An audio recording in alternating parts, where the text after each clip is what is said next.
driving. Hope comes and stops us in our tracks. Bravely we prove in our striving, trudging together each day. Where there's a will, there's a way.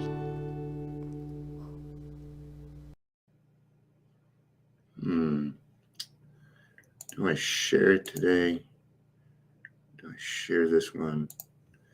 Yeah, let's keep it as it is. I'm not going to do much more sharing. Yay, live! Now if Ingrid makes it, we're all here, right? I'm going to be talking about the spiritual experience, page 562 in the big book. Thought it was about time. 12th month. You know, what are spiritual experiences? See, I have spiritual experiences all day long. I'm having one right now. It only takes two people to come together to have God. It doesn't even take that. Right? So every time I come on here and other people join and we talk and learn, that is a spiritual experience. For us, it is. These are the things that we need to learn, not just in order to stay alive ourselves, but to help others stay alive. You will find that this is a very repetitive program, and it is a repetitive program for a reason. Okay, we have been living a life a certain way. Well, we're going to have to practice at this new life a lot until we start to get down some kind of rhythm in it.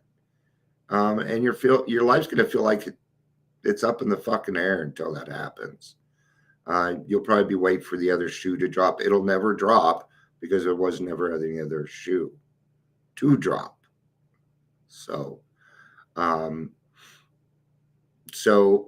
we all, you know, the way that we have spiritual experiences can vary also, because there again, we're children of God, and each one of us has different needs. So therefore, your spiritual experiences, in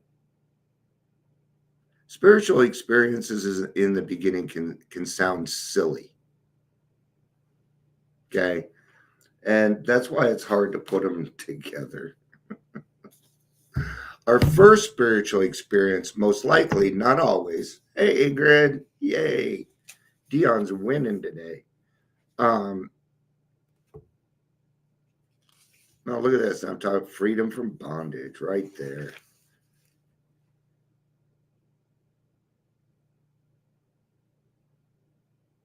Let's just read this paragraph.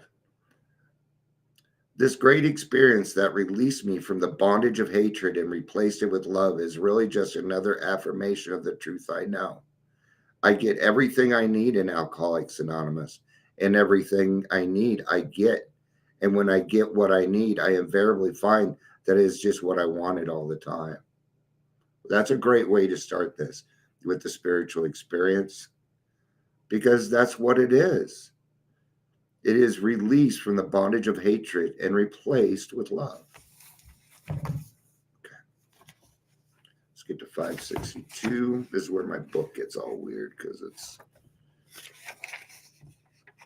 Oh, not 562. That was in the old one. Okay. Getting closer. Get to... There it is. All right. I lied. It is on page 567. You used to, third edition, it was 562. That's what I was used to. So, but if you want to read 562, nothing wrong with that either. There's plenty of stuff in there. So the spiritual experience is an appendices, or whatever you call it, from Bill's story and from we agnostics also. And they felt that they needed to write it because Bill and quite a few others had sudden revolutionary, life-changing experiences within a matter of moments. Bill went through his steps in days, and it gave the viewer, the idea that they must happen that way. And so they're like, nope, that's not how it works. See, in the beginning, a lot of this was trial and error. So let's think on that a little bit. We don't have to go through the trial and error. It's been done in here for us. We're going to have our own trials and errors, okay, that are outside of this book. But I just read every single thing you need is in this book. All right. Spiritual experience. The terms spiritual experience and spiritual awakening are used many times in this book, which, upon careful reading, shows that personality change sufficient to bring about recovery from alcoholism has manifested itself among us in many different forms. Okay, that's what God does. He manifests. Okay, He lives in you. It's you right here. Right. It is true that our first printing gave many readers the impression that these personality changes or religious experience must be in the nature of sudden and spectacular upheavals. Happily for everyone, this conclusion is erroneous. Thank God. I don't want an upheaval. I don't care how spectacular it looks. Just no. That would feel so overwhelming to me. Not only that, but in the beginning, I was a very reactive person. If God gave me a burning bush, I would throw water on it. Right? I wouldn't now. I don't now. I get burning bushes every now and again. But I do get little spiritual experiences throughout the day because I can see the forest for the trees. And that's really all that is. In the first few chapters, a number of sudden revolutionary changes are described. Though it was not our intention to create such an impression, many alcoholics who like to read into shit had nevertheless concluded that in order to recover, they must acquire for an immediate, overwhelming God consciousness, followed at once by a vast change in feeling and outlook. I want you to know the way that this book is written is to make the reader interested. It's not going to call you out. It's not going to call you names. Okay. And it does not talk over our head. People say the big book is outdated. No, it is not. I have not read a word here so far that is an outdated word. We call this proper English, people. I have an idea. How about you start speaking proper English? Then you can figure out, oh, it's not outdated. Not only that, but I'm going to tell you half the things people say anymore, I don't even understand. I'm going to try. So if you want people to really know what you're saying, fucking spell correctly. All right? All right.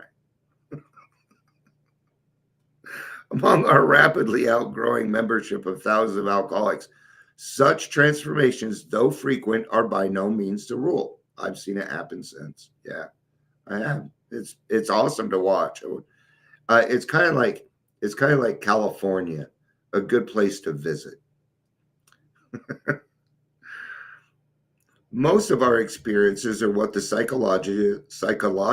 psychologist William James calls the educational variety, because they develop slowly over a period of time.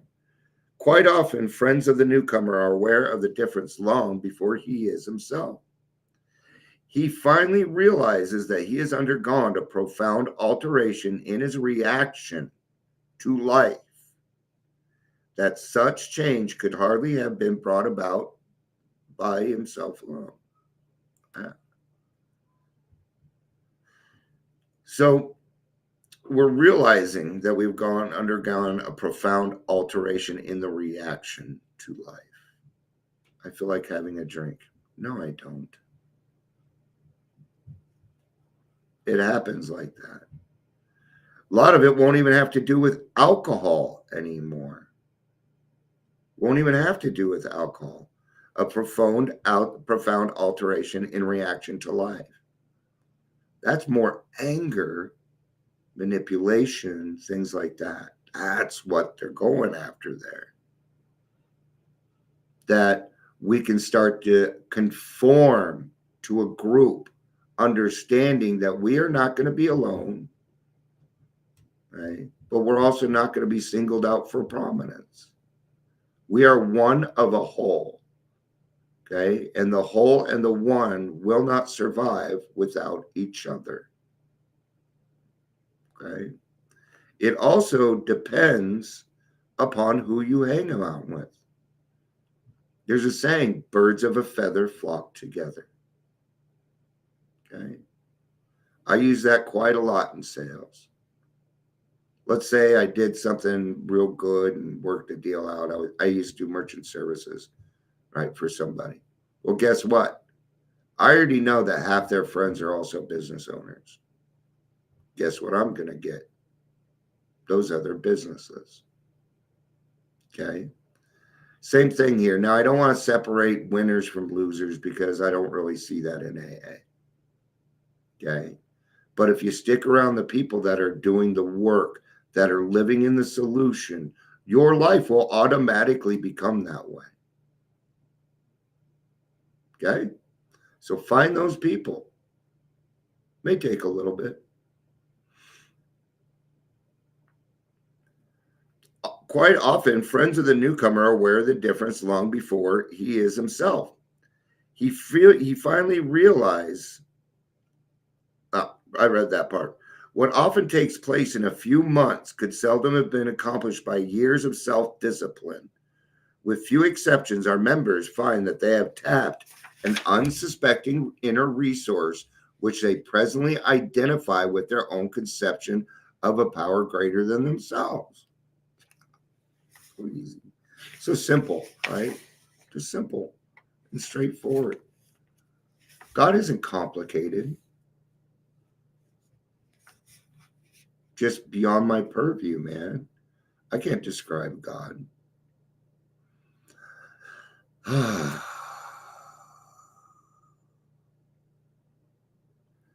Most of us think this awareness of a power greater than ourselves is the essence of a spiritual experience. Our more religious members call it God consciousness. Okay. I like God consciousness because then it helps me understand that God is my consciousness. Actually, that's not where my conscience is. Right? Remember when you were young and you lied and your tummy hurt? Remember when you lied sometime this year and your tummy hurt? We grow up, we think that changes. No. Listen to your stomach, listen to your intuition. This is my order. Stomach first. That's my intuition. Okay. I'm going to ask myself, yeah, there you go, Michelle. It doesn't matter what you call it, right? It's free. Absolutely. I forgot what I was saying. Most emphatically, we wish to say that any alcoholic capable of honestly facing his problems in the light of our experience can recover, provided he does not close his mind to all spiritual concepts. He can only be defeated by an attitude of intolerance or belligerent denial. Thank you, Michelle, for reminding me. Yes, I listen to my stomach first. Okay. And I'm going to ask it questions. Do you want to do this? Do you want to do that? Because I'm waiting for the excited one. Says, yes, I want to do that one, right? Then I'm going to take it to my heart. And I'm going to ask myself, what are my intentions, God? God, am I doing the right thing? Please guide me on this. And then I can go to my brain. What are we doing here, Dion? What are our intentions? What are we coming on here because you feel like you need to rant? Or are we coming on here because we feel we need to help another person? And I've got to check those things. It's a 3-check system for me. It works very, very well. And it stops me from reacting. It stops me. It takes me about 4 seconds to do that. Because people say, well, take 2 seconds. Well, that's for the normal person. I'm an alcoholic in the extreme. I'm going to take 4. I may even let uncomfortable silence sit there for a second. All right. Most emphatically, we wish to say any. Oh, I already did that. We find that no one need have difficulty with the spirituality of the program. Willingness, honesty, and open mindedness are the essentials of recovery, but these are indispensable. Means they don't run out. You can't have too much willingness. It's kind of like vitamin D. Take a bunch of vitamin D, it takes what it needs and just gets rid of the rest. There's nothing else to it. This is the same thing with willingness, honesty, and open mindedness. Okay. Apply those three things to everything that you do. It's exactly what I just said. I'm doing what I do with myself. Willingness, tummy. Okay. Honesty, that'd be my brain. That's where that's going to happen, my brain. Open mindedness, that's where God is. God's helping me stay open minded. See, the how of the program is the how of the program. I mean, we didn't name it that way on accident. That was a God thing. How does the program work? Well, honesty, open mindedness, and willingness. Okay. These three things require no action. That's why they're indispensable. They do not require action. So when you take willingness and apply action, when you take honesty and apply action, when you take open mindedness and apply action, that will lead you to a spiritual experience. Steps 1, 2, and 3 will lead you to a spiritual experience. The first one most likely being the obsession being lifted. Okay. And we call it the perfect release. Just not the obsession has been lifted. No, it is a perfect release. Why do we need that perfect release? Because we're going to be striving for perfection. We need it. It needs to feel clean, like it's a new slate. And God gives that for us. Okay. Our sins have been taken care of. We just got to admit them. Okay. There is a principle which is a bar against all information, which is proof against all arguments, and which cannot to keep a man in everlasting ignorance. That principle is contempt prior to investigation. Okay.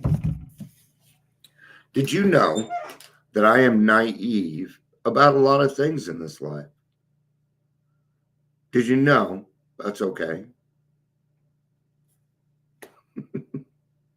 It's okay. You know, I don't know that I really determine age as something as a reliable source to determine what somebody is. And I say that because growing up, I didn't hear it anymore after I was 30. But I would hear things like, you are 15 going on 40. I always had older women tell me, man, if you were older, who said I'd go out with you? You're making an assumption. You're well beyond your years. Yeah. No, I just didn't have a lot of friends. I've always been this way. I've always been this way. Awesome. All right. I'm thinking of shit that I can say, which means I'm gonna be full of shit. Ah. All right. That's what I got. See, when I do this, I have a spiritual experience. And then you'll see it go away. And I'll come back. Weird. Right. Ingrid catches it immediately. She's like, ding. And she'll say, okay, bye-bye. She knows I'm in it. All right. That's going to be it for tonight. I got to catch up on some things. Club stuff is caught up right now. So that's cool. It looks like Amber's going to be running our Zoom. And she is going to be one of the managers of the club. Okay. We're going to have 2 managers, me and Amber. And then I'm going to have an assistant manager. I'm going to ask my wife. I'm asking people I absolutely 100% can trust that are near me. You know, there's a lot of factors. It wasn't just that. So thank you everybody for being here. I'm glad that you needed this one, Michelle. Now I know that I helped a person today, and that's what matters here. All right. I felt helped too. I feel a lot lighter. I feel better. I love you all. Peace out and have a day.